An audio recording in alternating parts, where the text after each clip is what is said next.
Ladies and gentleman अस्सलाम वालेकुम। Last video में हमने देखा कि किस तरह से हमने बैकएंड को डेटाबेस के साथ कनेक्ट किया और किस तरह से हमने फ्रंट एंड से डाटा को इंसर्ट किया डेटाबेस के अंदर। आज की वीडियो में हम क्या करेंगे कि डेटाबेस से डाटा को फैच करेंगे और उसे डिस्प्ले करेंगे। तो चलिए आज की वीडियो स्टार्ट करते हैं। सबसे पहले हम अपना वीएस कोड ओपन करते हैं और यहाँ पे जाके फाइल में जाके एक नई फाइल क्रिएट करते हैं और उसे सेव करते हैं जैम के फोल्डर एच डी डॉक्स में।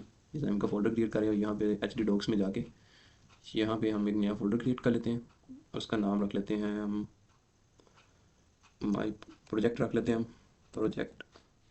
और इसे ओपन करते हैं इस फोल्डर को और फाइल का हम नाम रख लेते हैं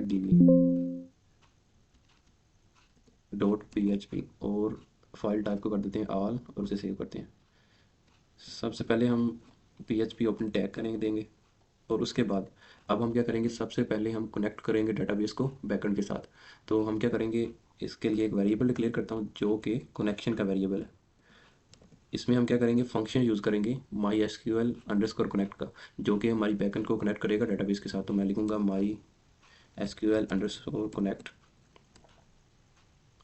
तो इस फंक्शन के 4 पैरामीटर्स हैं। सबसे पहले आ जाता है होस्ट नेम, उसके बाद यूज़र नेम, उसके बाद पासवर्ड और उसके बाद डेटाबेस का नेम। तो सबसे पहले हम लिखेंगे होस्ट नेम। होस्ट नेम है लोकल होस्ट।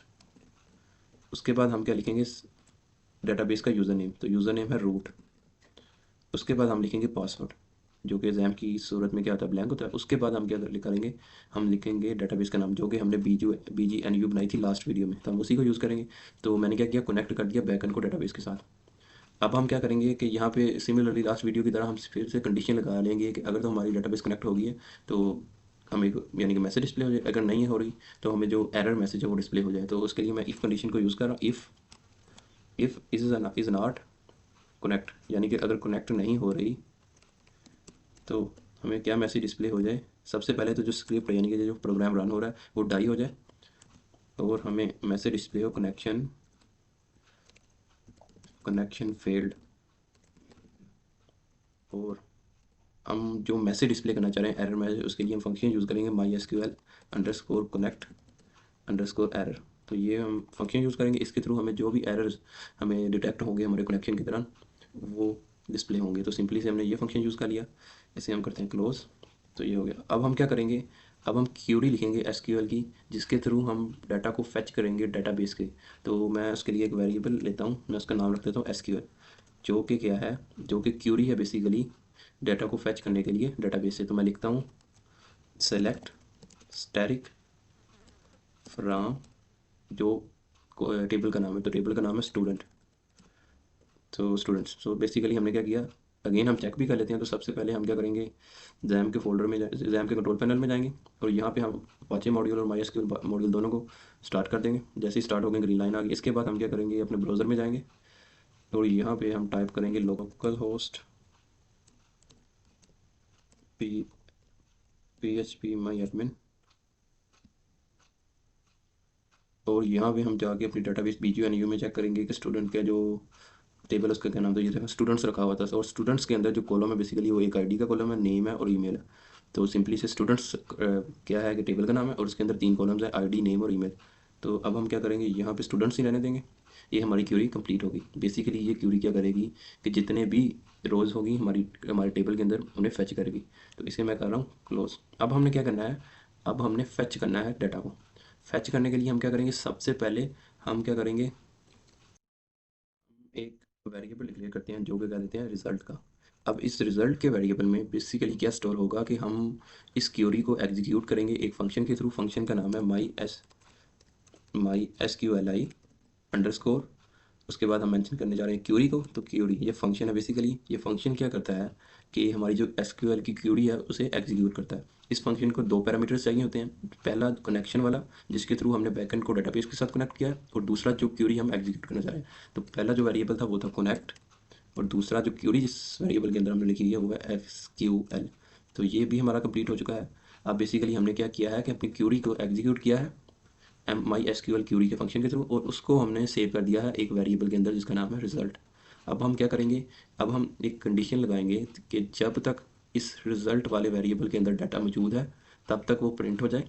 जब नहीं है तो क्या हो कि हमें फाइनली एक मैसेज मिल जाए कि डाटा फाउंड ही नहीं है। तो हम क्या करेंगे, इफ़ इफ़ मैं कहता हूँ माई SQLi, सबसे पहले हम चेक करेंगे नंबर ऑफ़ रोज़। मैं कहता हूँ एक फंक्शन है PHP के अंदर जो नंबर ऑफ़ रोज़ को चेक करता है। मैं कहता हूँ MySQLi अंडरस्कोर नम अंडरस्कोर रोज़। तो ये क्या करता है, इसको ये क्या चेक करता है कि यानी कि जिस रिज़ल्ट ये बेसिकली हमने इस वेरिएबल के अंदर स्टोर किया हुआ था अपनी क्यूरी के एग्जीक्यूट करने के बाद रिजल्ट को, अगर हमने चेक करना है कि इस रिजल्ट के अंदर रोज़, तो मैं वो ये फंक्शन यूज़ करूँगा MySQLi नम रोज़, और इसे मैं वेरिएबल पैरामीटर पास कर दूंगा रिजल्ट। इसके बाद मैं कहूँगा अगर ये ग्रेटर है ज़ीरो से, अगर मेरी जो रोज़ हैं इस वेरिएबल के अंदर वो ज़ीरो से ग्रेटर है, तो क्या करो, एक वाइल लूप चलाए। वाइल लूप चले, वाइल लूप क्या करेगी, वाइल लूप करेगी कि एक वेरिएबल हम डिक्लेयर करते हैं, इस वेरिएबल के अंदर क्या करें, बेसिकली इस वेरिएबल के अंदर वो जो डाटा फेच करना चाह रहे हैं हम डाटाबेस से, उसको लाके इस रो वाले वेरिएबल के अंदर स्टोर कर दे। तो मैं उसके लिए फंक्शन यूज़ करूँगा MySQLi अंडरस्कोर फेच अंडरस्कोर। अब बेसिकली यहाँ पे हम दो फंक्शन यूज़ कर सकते हैं, हम MySQLi फेच अंडरस्कोर एसोसिएशन वाला, और हम अरे का भी यूज़ कर सकते हैं। मैं ज़्यादा यानी कि बेहतर अप्रोच है हम एसोसिएशन वाला फंक्शन यूज़ करें, तो हम यूज़ करेंगे वही अंडरस्कोर, इसके बाद एसोसी, तो हम ये वाला फंक्शन यूज़ करेंगे और इससे हम पैरामीटर देंगे रिजल्ट वाला जिसमें हमारा रिजल्ट स्टोर है। और उस रिजल्ट का जितना भी डाटा होगा, बेसिकली ये फंक्शन क्या करेगा, रिजल्ट में जितना भी डाटा होगा उसे फेच करेगा और फेच करके इस रो वाले वेरिएबल में ले आएगा। अब हम क्या करेंगे, जब तक वाइल लूप क्या करता है, जब तक कंडीशन ट्रू होती है लूप चलती रहती है, तो तब तक हम क्या करेंगे, इको करेंगे। बेसिकली इको करेंगे सबसे पहले हम नेम, सॉरी रो, $साइन रो, आगे हम बेसिकली नेम को डिस्प्ले करेंगे, और उसके बाद हम स्पेस ऐड करते हैं, और उसके बाद हम क्या करते हैं, $साइन रो, और हम ईमेल को डिस्प्ले कर देते हैं ईमेल, और इस ईमेल के बाद हम क्या करते हैं, एक रो ऐड कर देते हैं। तो हम करते हैं एक रो ऐड BR। तो सिंपली से हमने एक कंडीशन लिख दी कि जब तक हमारी कंडीशन ट्रू है तब तक ये वाली लाइन प्रिंट होती रहेगी। जैसे ही रोज़ यानी कि फैच होना ये कंडीशन फॉल्स होगी, हमें क्या होगी, ये कंडीशन ब्रेक हो जाएगी। इसके बाद हम क्या लिखते हैं, इस इफ़ स्टेटमेंट से बाहर आते हैं और यहाँ पे एल्स स्टेटमेंट लिखते हैं।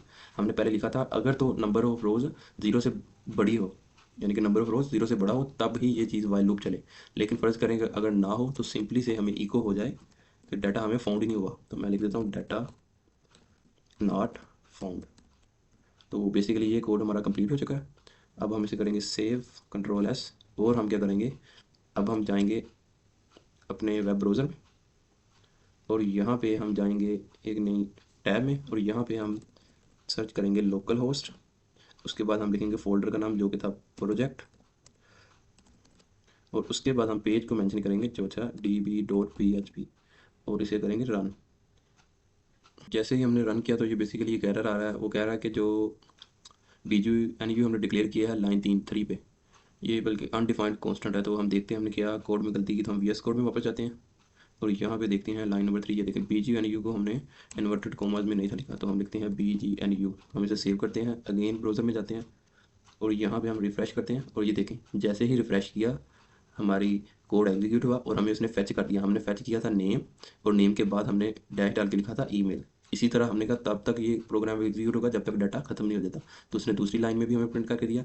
अब हम अपने डाटाबेस में देखते हैं कि हमारे पास क्या क्या था। तो हमारे डाटाबेस में भी दो ही रोज़ थी, एक था अली नाम की नेम और उसका ईमेल, इसी तरह एक हसन नाम का और उसकी ईमेल। तो सिंपली से आज की वीडियो में हमने सीखा कि किस तरह से हमने डाटा को फेच करना है डाटाबेस से फ्रंट एंड पे। तो आज की वीडियो में इतना ही, इंशाल्लाह अगली वीडियो में मुलाकात होगी, तब तक के लिए अल्लाह हाफिज़।